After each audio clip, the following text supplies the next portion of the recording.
All right. I see the red box is on. It states that we are live, which of course means, in fact, we're live. Thanks everyone for joining us this evening. And I'd like to turn it over to our guest, who doesn't need an introduction, but I'm going to ask him if he would be so kind to do so for you fine fans out there. Well, I'm Derek Shulman of Gentle Giant, Simon Dupree, and the executive heights of whatever that means on the book. We're going to explore what that means, and I think we will define that for sure. And I want to say our guest unquestionably checks the box, all boxes of what qualifies as a Renaissance man. Derek Shulman has led a remarkable life and career surrounded by music and creativity in many forms. He first found fame as a teenager in the 1960s pop and R&B group, as he'd mentioned, Simon Dupree and the Big Sound, then pushed rock music to the outer edges in the 1970s as frontman of that great progressive rock group, the Pioneers' Gentle Giant. As if that wasn't enough, the man embarked on a career on the opposite side of the fence of the music industry in the 1980s, made a bold pivot, taking on senior roles at labels like Polygram, Atco, and Roadrunner. There he signed and developed artists including Bon Jovi, Dream Theater, Slipknot, Pantera, Men Without Hats, so many others, and also helped revitalize the careers of some absolute great rock bands, AC/DC, Bad Company, to name a few. This incredible story is finally going to be released as Derek Shulman's forthcoming autobiography entitled Giant Steps. So with that, fans, buckle up. Let's kick this show off. Brendan, if you would, let's roll the video.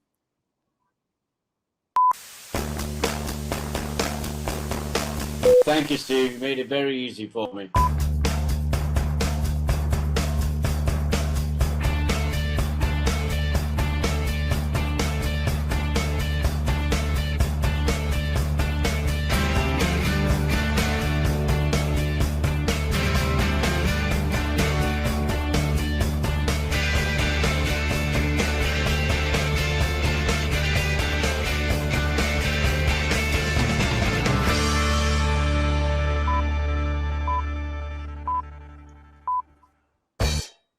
My adrenaline was already going, but once we run that video, it amps it up to a whole nother level. The Spinal Tap, it took it to 11. I think in my case, 12. I'm Steve Harkins, your host for the Rock and Roll Channel on Talk Shop Live. Ladies and gentlemen, the frontman and leader of Gentle Giant, and legendary executive in the music industry, please welcome back the one, the only Derek Shulman. Derek, so thrilled to have you back again. Thanks so much for doing this. It's great to see you, man. It was a pleasure the first time, and I'm sure it'll be even more of a pleasure the second time here. Okay. Well, no pressure. The bar is kind of high. And fans, I just want to say, if you'd like to ask Derek a question or you have a comment, use the chat function. We'll get to as many as possible. So, Derek, we left off covering your developmental years as well as your career as an artist. All fascinating tales, no question. However, I've been chomping at the bit to delve into your incredible run as a music industry executive, not just for one success story or two, but three amazing runs at three separate companies. I mean, it's just astounding. And a testament to you, Derek. Now, this segment of your life and career could have easily, in my mind, could have made up a great standalone book unto itself. And I wonder, did you struggle a little bit with that? Because, I mean, you just had so much to tell as both an artist as well as an industry executive. Yeah, well, I did actually, because the various guises that I've been involved in in the music business, I could have made the book 700 or 800 pages. But obviously, that would have been like War and Peace. So, Right. I had to whittle the main stories down basically to what it is now, about 300 plus pages. But certainly there are things that I didn't or couldn't put in the book that I would love to have put in there. But yeah, it's been a long and fun, for the most part, ride on the dark side of the business, if you like, the executive heights business. Yeah, I mean, one might argue this is the kind of abridged or amended version of War and Peace, but music industry style, and it covers all all facets of it, just absolutely fascinating. And you knew you were moving on from your career as an artist, and you ultimately conducted a personal inventory and paved a new career path. And while deliberating potentially on a career on the other side of the fence, or I think as you've mentioned before, the dark side of the music industry. One Dan Young called, whom you knew through Chrysalis Records, now working at Polygram, Right. and presented an opportunity. Yeah, he said that there was something going on at Polygram, and they would love to speak to me. And my initial reaction was no thanks. This is not what a musician should be doing. However, he cajoled me and said, "Look, I think it'll be great for you. And what are you up to?" And I said, "Well, really, when we broke up the band, there was no plan A or plan B. So I figured, you know what? Let me just go out. I was living in LA, but let me go to New York and meet these people that are putting this rock department together." And I came out to New York and met the head of the department, a guy called Jerry Jaffe. Yep. And he offered me a job. And I thought, should I do it? But you know what? I didn't have anything else going on. I didn't want to go back into a band. I didn't want to be in the studio at that time. So there was no plan A or B. So this was a plan C that I'd never even thought about thinking about to do. But I figured, let's give it a shot. And I went out to New York in a short-term rental, if you like, and started working at Polygram Records. You referred to it as going to the dark side. I love the analogy described as a sensation of going from Luke Skywalker to Darth Vader. Effectively, yes. Because, when you're in a band, it's always the record company's the enemy. Of course it isn't. But that was the feeling that I actually probably had at that point, even being offered the job. It was like, I can't work for a record company, but you know what?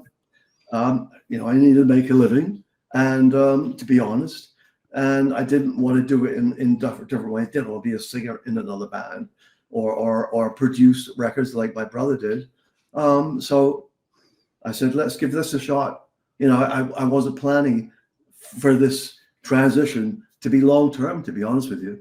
And what's amazing is you straddled the fence in that you really were passionate and mindful of being a musician and what that experience is like dealing with the record company. And at the same token, you had a great set of ears and a vision too, on so many fronts, and in terms of signings.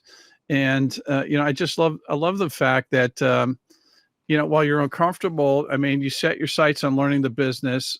And again, a heavy emphasis on musicians and music. So you provided great revenue for record labels ultimately, as well as I think some comfort and a welcoming ally on the opposite side of the fence, with your background as a frontman, musician, and songwriter. So I suspect that you garnered a lot of a massive sense of trust that normally artists and management wouldn't necessarily have with the record company. Yeah, that's something that I realized when I was there, that the musicians would whoever it was would be trustful, if you like, of me, because if they didn't know who I was or what I was, where I was, they were told. So there was nothing a musician could say to me that I couldn't relate to.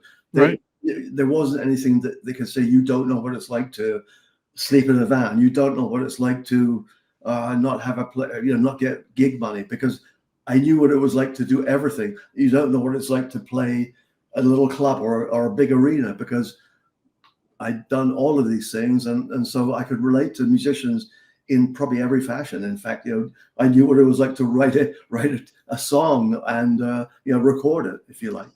And in fact, you were more qualified, I think, than the majority of the music executives, as a result.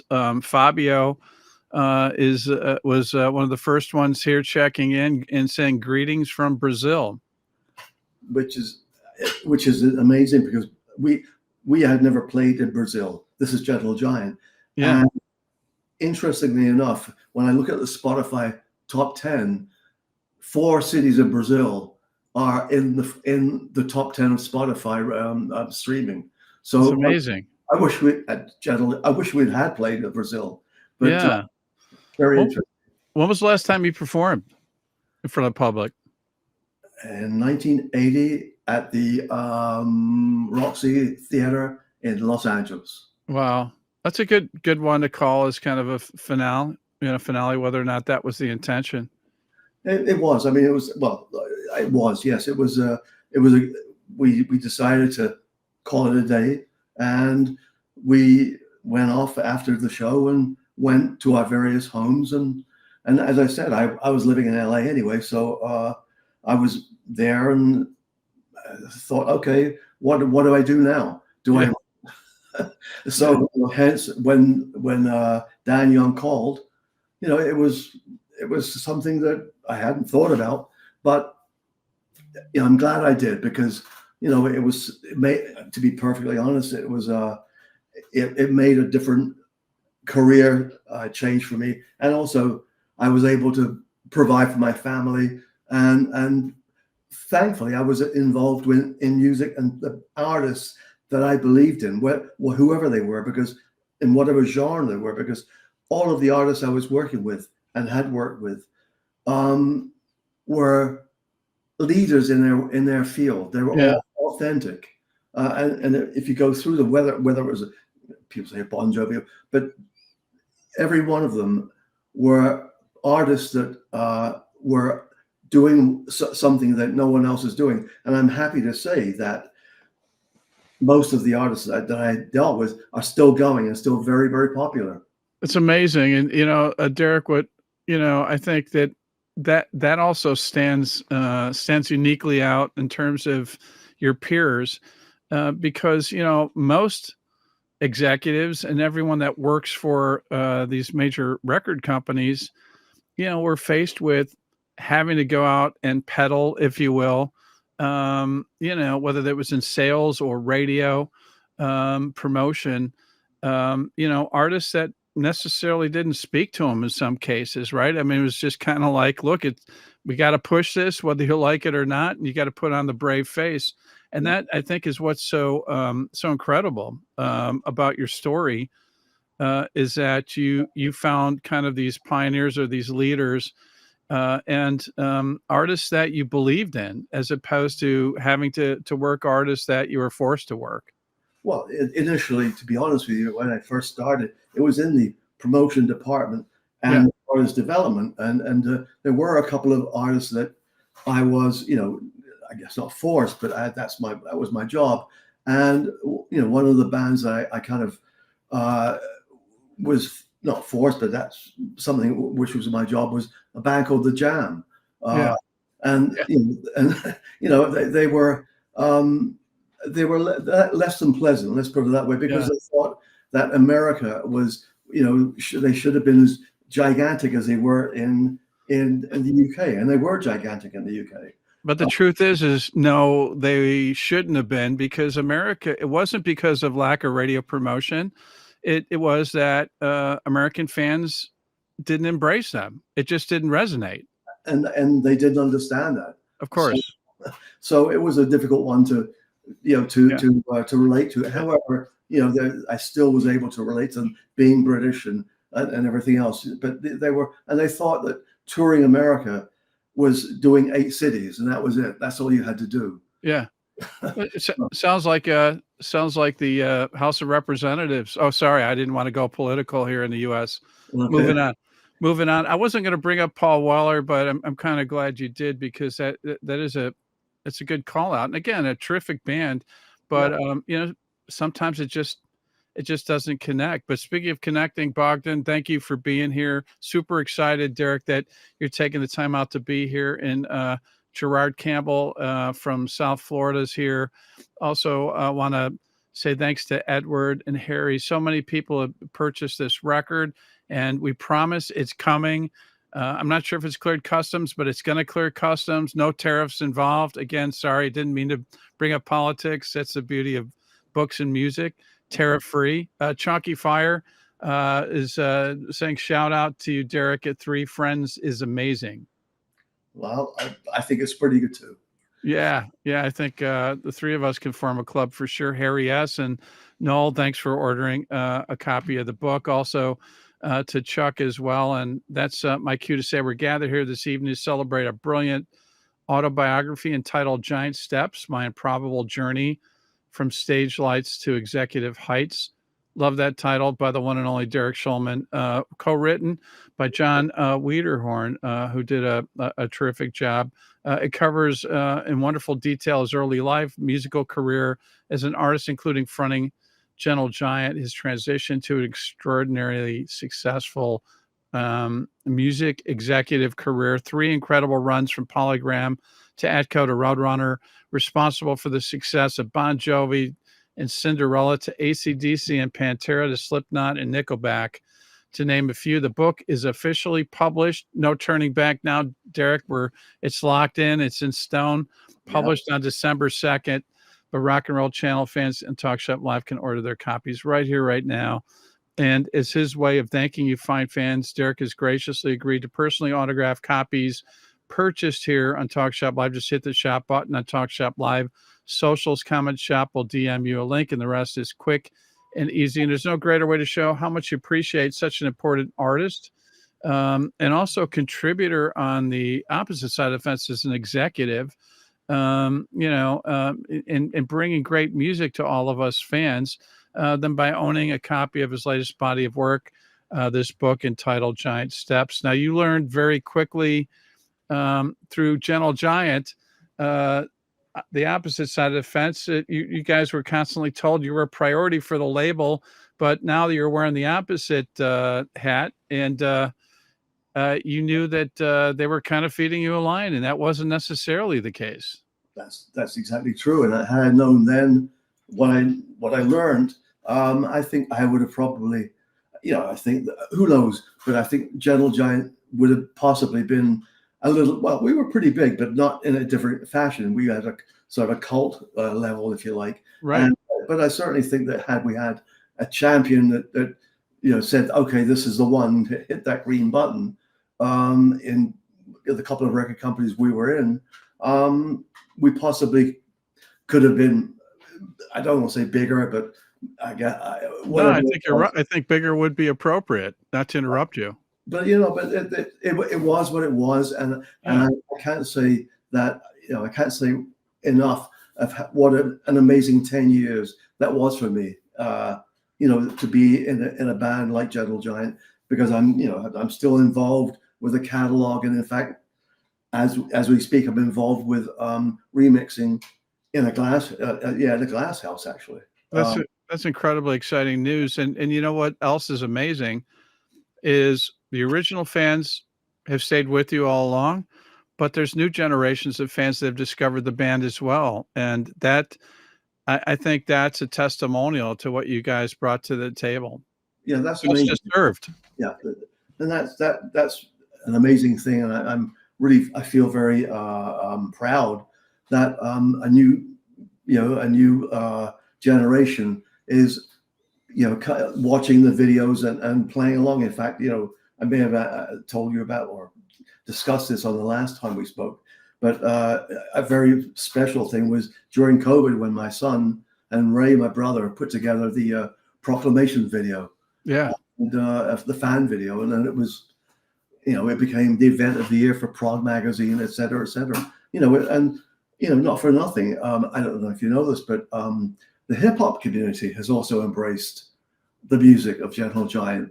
That's incredible. A couple of years. It makes sense, I think. Well, I'm not much makes sense in this industry, by the way, but you already knew that. Well, I'm happy about it because, in fact, we were voted as Songwriters of the Year by BMI 2 weeks ago, because we had the most streams in the U.S. last year with Travis Scott's Hyena. Yeah, Uh, that's incredible. Breathing new life which into the legacy of the band. which is again, it's something which I didn't expect, and something I'm really happy about. And what can I say? It's creatives that are recognizing it doesn't matter what the timestamp is as to when a song was written or recorded. Great music stands the test of time, and it's also encouraging somebody like Travis Scott, a contemporary artist, can recognize past works and artists and embrace it and take it to another level in this day and age. Yeah, it's just it's amazing to me, but I'm also very happy about it. For lots of Yeah. reasons. I saw we went down to a show in Nashville, and it was just amazing because he opened the show with Proclamation, that from Power and the Glory, Wow. and seeing about 40,000 kids singing along with a Gentle Giant song. I thought, damn, I wish they'd have sung along with Gentle Giant in 1975. Yeah. Or how about calling you up to share that moment up on stage, not to throw them under the bus, but Well, there was talk of it, but we didn't happen. But so yeah. that's okay. It was the thought was there. That's good. So 1 year into your newfound career, 1982, a few of the early projects talk about some pretty amazing introductions, if you will, to your new career. You were handling Scorpions' Blackout, which was just a massive record, and you also had Kiss, I believe it was Dynasty as well. Yep, and Lick It Up. And Look It Up, which is an MTV favorite. And this is where I discovered Desmond Child. And Desmond, when I spoke to Gene Simmons about who's this guy Child writing songs which are generally better than Kiss used to Yeah. play, used to record. That's where I discovered Desmond and introduced him to my first signing on that side of the fence was Bon Jovi, of course. And that also shows one of your many skills was your artful approach in introducing somebody new to what is considered, I think, somewhat sacred territory, which is songwriting, especially when artists know nothing but songwriting from their own pen, their own vision, and to introduce somebody from the outside and to do it in a way and why it makes sense without feeling threatened, again, is a talent unto itself, not an easy feat. Well, John was, he was he is a pragmatic person, and Yeah. the fact that we had a couple of albums which did very well, but they weren't the big hits that we all wanted. And so I said, what about having a writer? And had someone said that to me in Gentle Giant, I'd probably give him a right hook. However, however, John said, look, you know what? If it works, it works. If it doesn't, it doesn't. So I introduced him to Desmond, and I said, and they got on well, and they started writing together. And they showed me the demos, and I thought, okay, who could produce this? And I heard some really great music from the producers in Vancouver. Yep. Bruce Fairbairn and Bob Rock and Mike Fraser. They Yeah. just Loverboy and Saga. And I said, these are the guys that might be good for what you're doing. So I said, let's send these demos to Bruce and Bob. And they loved it. And so we all went to Vancouver and recorded their third album. And we came back to New York with Slippery When Wet. And when we played the album to the rest of the company, for me, I knew there and then that Bon Jovi was going to be where he was. I mean, that was the one, and it was obviously number one. Was it Living on a Prayer was number one for 20 weeks. Incredible. Yeah. So that's validation on your vision, as well as the talent that you recognized. Yeah. Well, I did. I recognized something in John. Yeah. That I think when I first met him, in fact, when I first heard this Runaway on the radio, and I sat down with him, and I said, what does he want to be? Because this song was making some noise and it was on the first album. And he looked me in the eye and said, I want to be as big or bigger than Elvis. Wow. And you think you're being punked or you think someone's having telling you a joke. But I saw in John Bon Jovi, someone who absolutely meant it. And so he's putting his band together, and Richie joined, and it became so Slippery and Wet was the album that he became almost as big, or probably as big as Elvis. And right behind me there is Richie's guitar. That's incredible. I love that. You know what else is amazing is he didn't have to wear gold lame to make it happen. And you know what? I don't know if we ever talked about, but first, I mean, what I love is you transitioned from radio promotion, which I think was probably important boot camp exercise for you to go through to get that lens, that vantage point, to be an A&R person. But man, you defined A&R back in the day when A&R really mattered, and it was really being engaged not only in the repertoire, but the image of the artist. I mean, a lot of the functions you provided were those that, to me, it qualify as being artist management, although it wasn't in your job description. Well, that's true. In fact, with Bon Jovi in particular, when the first album was about to come out, John insisted I come to meet his parents. And his mother was basically his manager before Doc McGee. I introduced him to Doc McGee. And I remember Carol, his mother, taking me aside in their house in Sayreville, New Jersey, and saying, my son, this is my son, and this is his life. Please look after him. Yeah. And I did. You did. No doubt about it. I'm not sure if I shared the story with you or not. I love your recitation of how you first, stumbled on John through local radio by hearing "Runaway," and it's a great read. I mean, and you dedicate a lot of time and energy, I think, to telling the tale and everything behind Bon Jovi, the development to the success. I was probably at their first big gig. I'm thinking I didn't do my homework. I should have, but I was in Champaign, Illinois, at the very first Live Aid, and it was a very interesting dynamic because I imagine it was kind of like, okay, you're shoehorning in this new band who kind of has a budding FM hit, but not a household name by any means.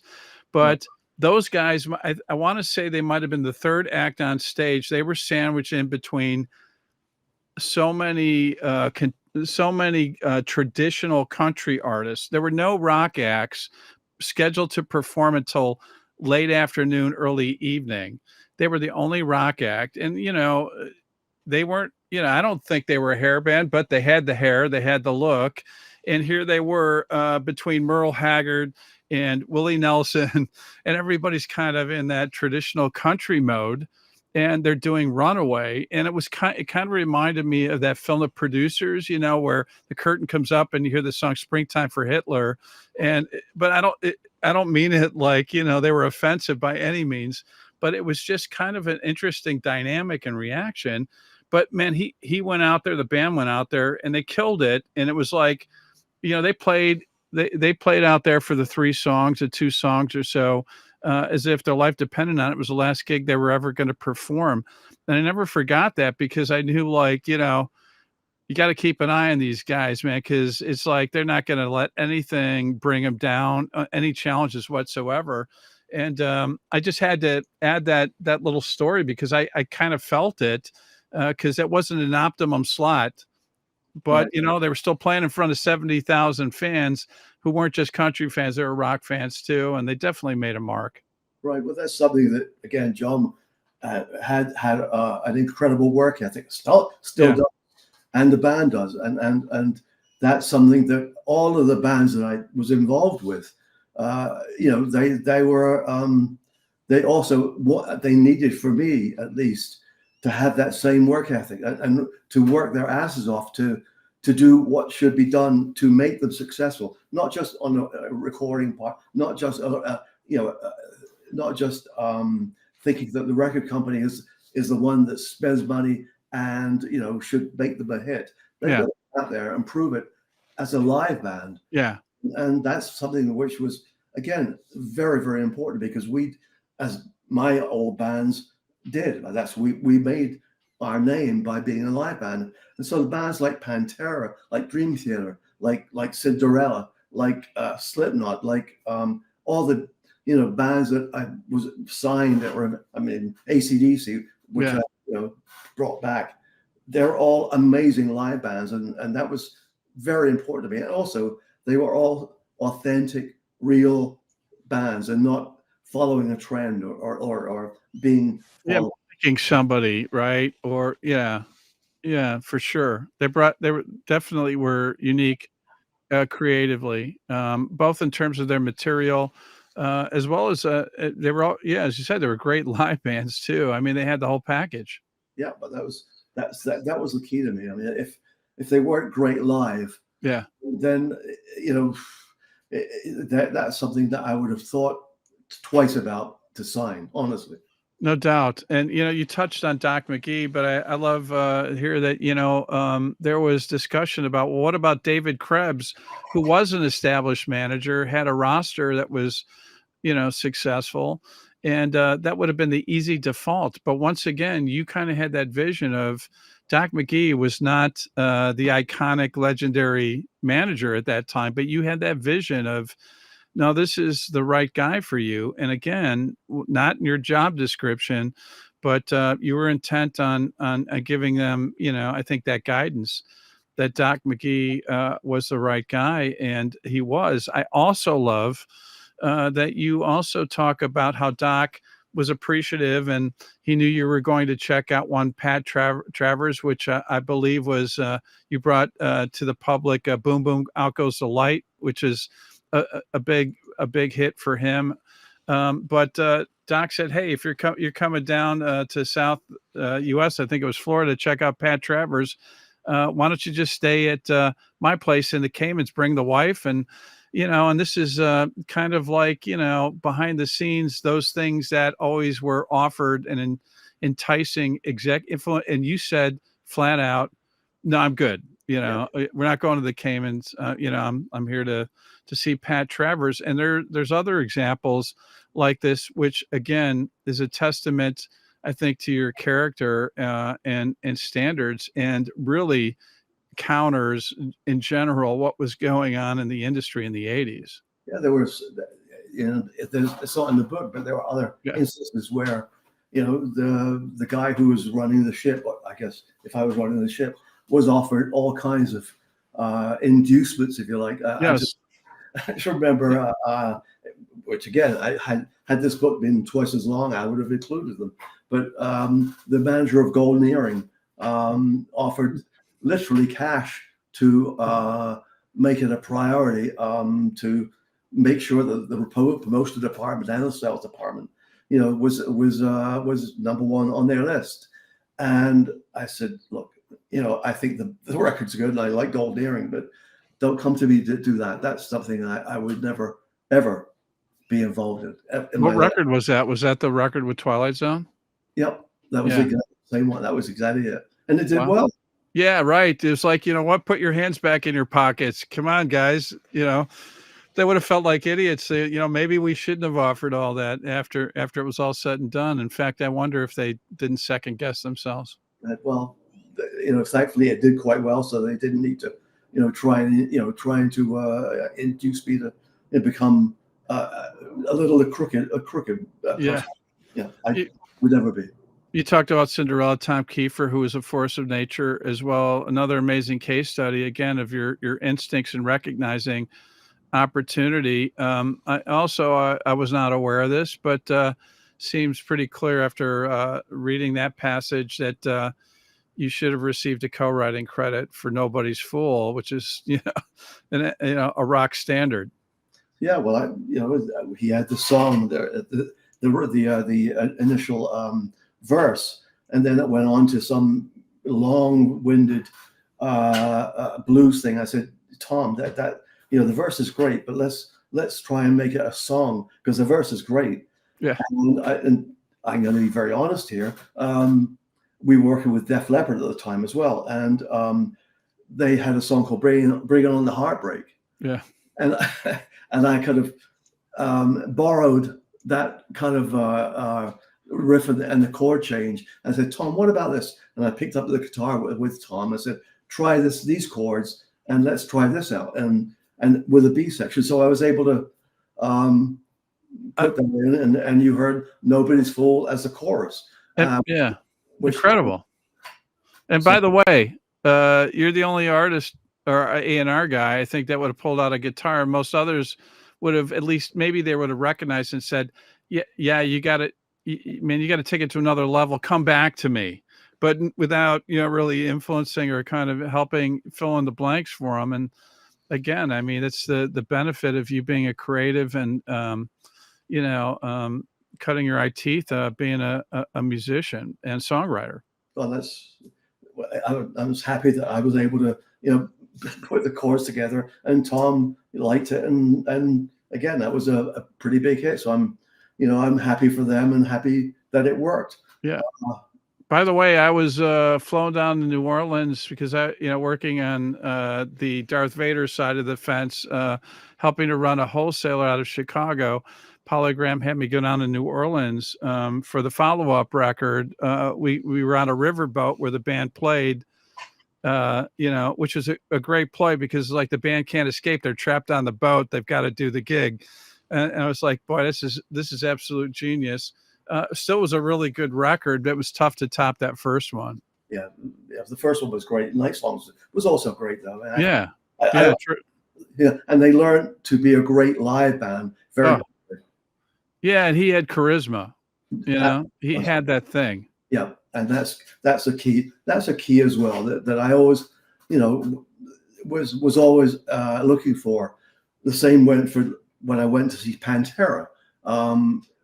That's another story that whether you want me to relate it or not.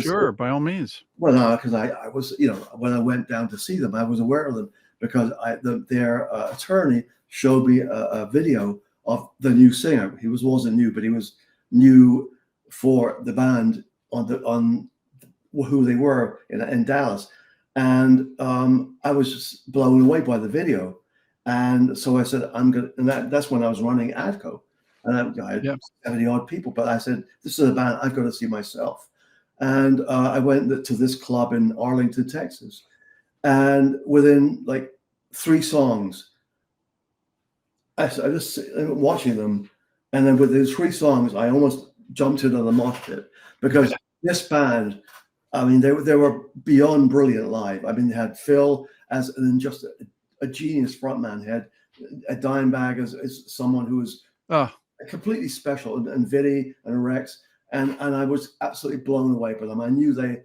absolutely had it to be probably one of the best live bands, unsigned live bands I'd ever seen. So that was what I did, and in fact, that's what I decided to do, is sign them, but understanding that MTV and radio were going to find it hard to play music from this band, which is pretty damn extreme. So I decided to put the money behind the band to go out and play live. Yeah. Do you remember that movement of almost like these pirate type radio stations that were on FM frequencies? I remember, I'm originally from Chicago, and there was, I think, a network called Z-Rock, but there was also the concert promoters, Jam, decided to form their own station. They got very cheap radio airwave access from like 10 p.m. to like 3 p.m. And they dedicated it to these bands that you're referring to, which, again, not very popular decision, I'm sure, from the board of directors for the company that you worked for. But at the end of the day, again, you saw they connected and resonated with the fans, regardless of if there was a media forum to support it. Just mention something which no one knows about Z-Rock. Yes. I put that together with the owner of the stations. Is that a fact? Yeah, a guy I'm called not John. surprised to hear that, but I didn't know that. Well, not many people do, and I knew the owner, a guy called John Tyler, based in Dallas, and I was able to get Lee Abrams, who I'm sure you know, Yeah, to run that channel. brilliant. I These may still have a bumper sticker, a Z-Rock bumper sticker, if I'm not mistaken. these are things that, again, I wish I'd have been able to put in the book, because they're things that, they're little tags of things that were kind of fun to do, as well as, signing artists that I really loved. That's so great. John Acro from Cleveland, Ohio is here, and thankful, Derek, for you dedicating time and sharing these insights. And we're just skimming the surface, folks. If any of this stuff hits a nerve and intrigues you, and you know what, if you're rock fans, it has to connect for sure. Because if not, you have no pulse. We're not calling 911 because we can't resuscitate you. It's too late. So we're not, but we're trying to convert people. We're not, trying to, say goodbye to anyone here. But I just want to say Alexis the Bean saying hello from Texas. Also wants to say her boyfriend is from the Czech Republic. Once again, Derek, how you kind of span the globe in terms of the impact that you've had. Well, the Czech Republic is a beautiful place, and I was in Prague with a band that I signed at Polygram called the Dan Reed Network. You and I are huge fans, and to this day, I still scratch my head going, how the heck is it that these guys weren't as big as they should have been, especially the first album? Yeah, the first album was superb. Oh, I agree. Top to bottom, it's like a greatest hits. Yeah. And to talk about another guy with that thing, that presence. Dan had it, and he had a great group of guys supporting him. We're gathered here this evening to celebrate a brilliant autobiography entitled Giant Steps: My Improbable Journey from Stage Lights to Executive Heights. The one and only Derek Shulman, of course, we're talking about, was co-written by John Wiederhorn, and it covers in detail his early life, his musical career as an artist, fronting Gentle Giant, and other musical excursions. That alone warrants a standalone book. But then, as we're talking about today, kind of the second part of the book, and one of my favorites, his insights, and how the man kind of lived three lives with a new career as a music executive, incredible runs that he had with Polygram, Adco, and Roadrunner. And the book officially is published December 2nd. Rock and Roll Channel fans and Talk Shop Live can order the copies right here, right now. And is his way of thanking you fans. Derek has personally autographed copies. So just hit the shop button on Talk Shop Live socials, comment, shop, and we'll DM you a link. I'm just going to rattle off a few other things. Kingdom Come, that's a great read as well. There was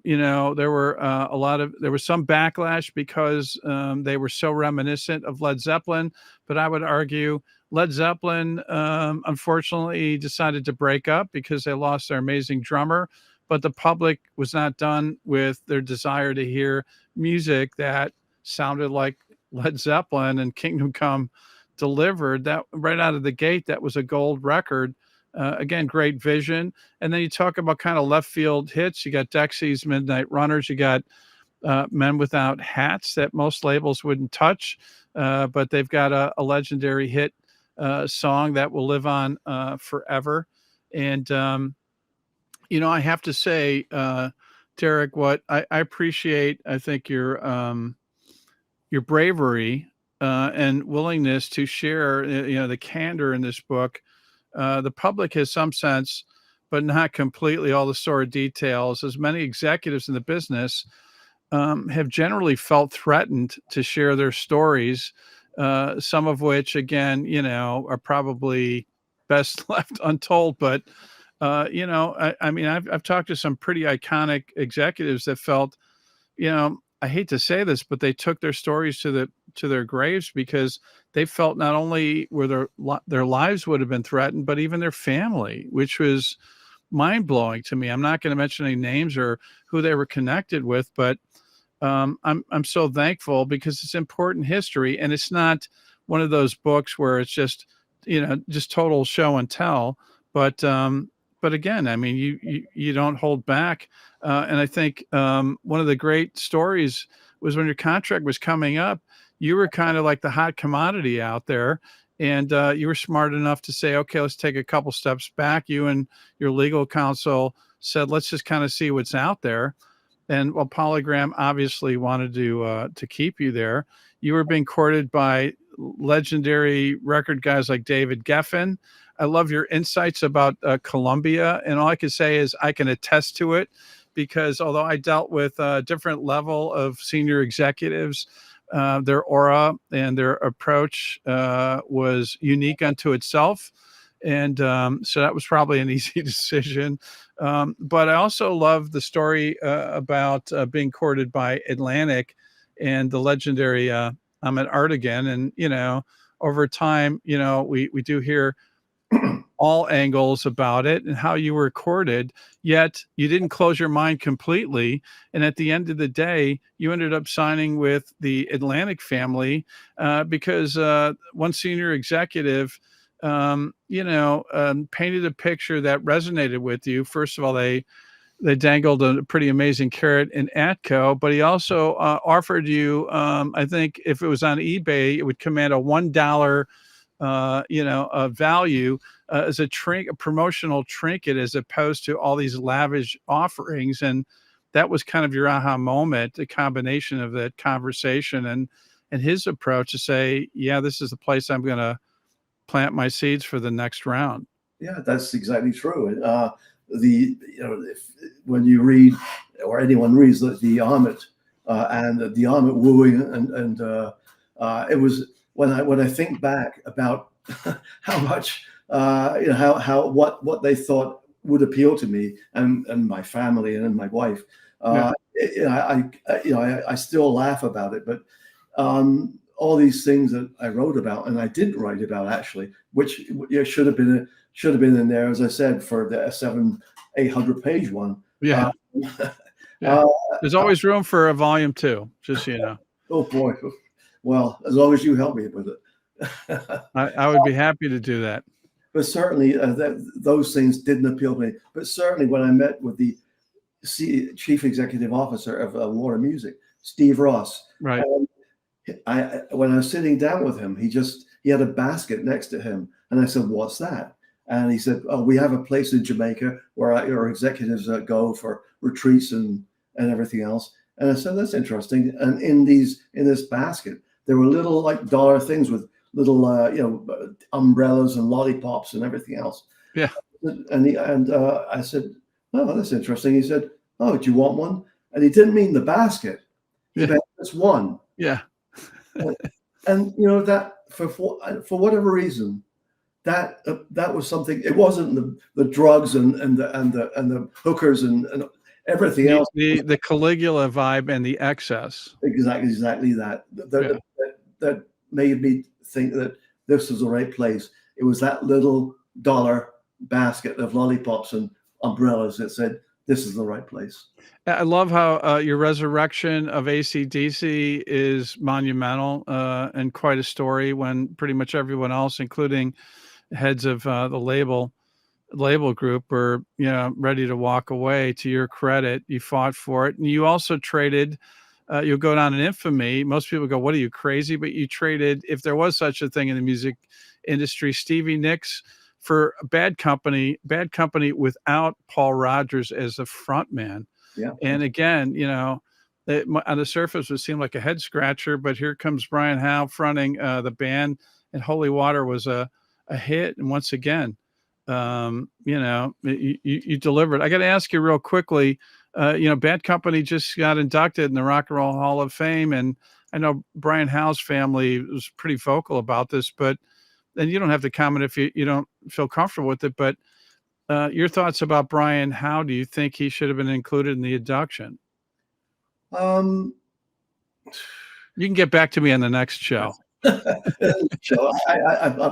giving you an olive branch. Two minds about that, but Brian was a bit of a piece of work. Yeah. However, he came from the same place where I grew up in Portsmouth, so I could tell Brian, because with Mick Rouse and Simon and those guys, he kind of rubbed them the wrong way.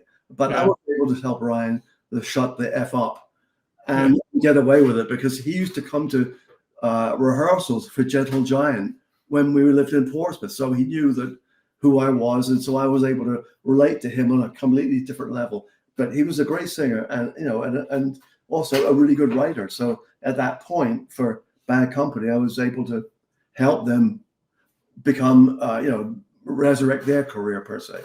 Incredible. We didn't have much time to talk about Roadrunner. I almost kind of feel like, even though I might have overstayed my welcome, Derek, I'd understand if you put a cease and desist on me, but I feel like we got to have you back because there's still so much. We don't want to give the whole book away. I mean, at the end of the day, we want people to read the book, and we're just skimming the surface, even on the topics that we talked about. Again, the whole Bon Jovi story is covered in great detail. We just skimmed that surface. But I just want to remind everybody, it's officially coming out December 2nd, and Derek has personally autographed it. You're getting such an iconic figure that brought so many great artists to us when other music executives either wouldn't have connected with how some of these artists resonate with fans, or that their expiration date had come and it was time to move on. And you know, again, that's a testament to the man, not to mention that great legacy with Gentle Giant that lives on, and it's a gift that keeps on giving. Hit the shop button on Talk Shop Live for this great book. Socials, comment, shop on Meta, Facebook, and Instagram. We'll DM you the link. The rest is quick and easy. So, Derek, I think you kind of tipped your hat a little bit, but for 2026, we've got another hopefully expanded edition from Gentle Giant, it sounds like. Yes, well, I'm in the studio right now, remixing an album which was we lost the tapes from, and Stephen Wilson was he really wanted to remix this album, Wow. but the multis were lost. So I'm in the studio now, working with the highest end, and I'll say it's AI, but it's not an AI which you get stems from. You can actually separate the tracks, and even the tracks which even the drums, the cymbals and the snares and everything. And I'm almost finished working on this album as a remix, and it's going to come out in 5.1 and Atmos. And in fact, Stephen heard it, and he's helping out with the Atmos mixes, as well as my engineer in Brooklyn. So that will come out in the first quarter or second quarter of 2026. So that's exciting. Such great news. This is kind of that technology that was kind of launched with the Beatles recordings, was it not? Yeah, correct. But this is much more advanced, and it's just amazing what can be done. It's got to be thrilling for you as an artist, when you figure this is what we're stuck with. We just got to live with it, and to know that you can breathe a whole new life and experience that you would have never imagined 5-10 years ago, let alone 20 or 30 years ago. Absolutely. And it's an album which was a very difficult album to make at that point. Yeah. But hearing it in a different fashion. And I love it. I mean, whenever I put it on for myself on my computer, I could hear it in a whole different way. And it sounds amazing. It really does. I'm so happy about how it's turned out, especially with a 5.1 and Atmos mixes. Incredible. Well, you've got a welcome mat here anytime you want. I feel like we got to bring you back for the book. We definitely have to bring you back for that release, because I'm just excited to know it's a bonus Christmas gift for all the fans out there, for sure. And before we let you go, I want to thank all the fans for being here this evening, and big thanks to Noah Shulman, behind the scenes, who helped. He's the glue, and he helped keep things going. It's Tom Seabrook. This is my man. There he is, man, right on cue. This is my manager. Look at that. Yeah. And who gets the last word, Noah? Text me. Don't tell me in front of Dad. I'm going to say it's you. I'm just going out on a limb. Sure. He does. You know that. Yeah, I had a feeling. Yeah, for sure. And, again, you're a smart man, Derek, so no doubts for sure. Tom Seabrook at Jawbone Press, thank you. Also, our good friend Chip Ruggieri at Chipster PR, who's also super passionate about all things Derek. To Brian, Brad, Tina, Joe, Jenny, Lavani, Marty, Kate, Sam, and behind the scenes, Brendan doing yeoman's work. but most importantly, Derek Shulman. Derek, before we part company, any last words you'd like to share with the fans this evening and holiday season? Hard to believe. Well, listen, I hope everyone has a peaceful and happy, holiday season, and forget politics, forget the chaos we're all involved in, and just enjoy life and enjoy being happy and being good to each other. And I'll tell you what, pick up this book. It'll take you away to places you've never been that you wish you were, and some that maybe you were glad you weren't. But it's just an incredible, fascinating historical document on so many fronts. It's truly a special book, and Derek, you should be extraordinarily proud of it. Folks, pick up a copy of Giant Steps, personally signed by the man you see before you, Derek Shulman. While you're at it, pick up copies for your friends and family. They're unique gifts this holiday season. Let's face it, when confronted with gifts, we're often way too lazy and not creative, and we go for gift cards. Look, once they've exhausted that value on the gift card, it's worthless. Even worse, it becomes landfill. This is a gift that keeps on giving. Your friends and family will thank you for it. You've worked hard, you deserve it, and I have it on good authority. It will enhance your quality of life. Give the gift of Derek Shulman. You won't regret it. Derek, thank you once again for being here this evening. It was such a pleasure and thrill and an amazing education. I always learn so much every time we get together, and always gets me excited about the world of music. And thank you for all you've done for us fans. Well, thank you for allowing me on your show and speaking to you and the people that are listening to and hearing it. So it's a real pleasure to be with you. Thank you, sir. Look forward to having you back if you would be so willing. I would be very happy to do that. Outstanding. That made my holiday season for sure. Who needs something extra in a Christmas stocking when you get a commitment like that from Derek Shulman? With that, everyone, stay safe, enjoy life, happy holidays. So long, everybody. We'll see you soon.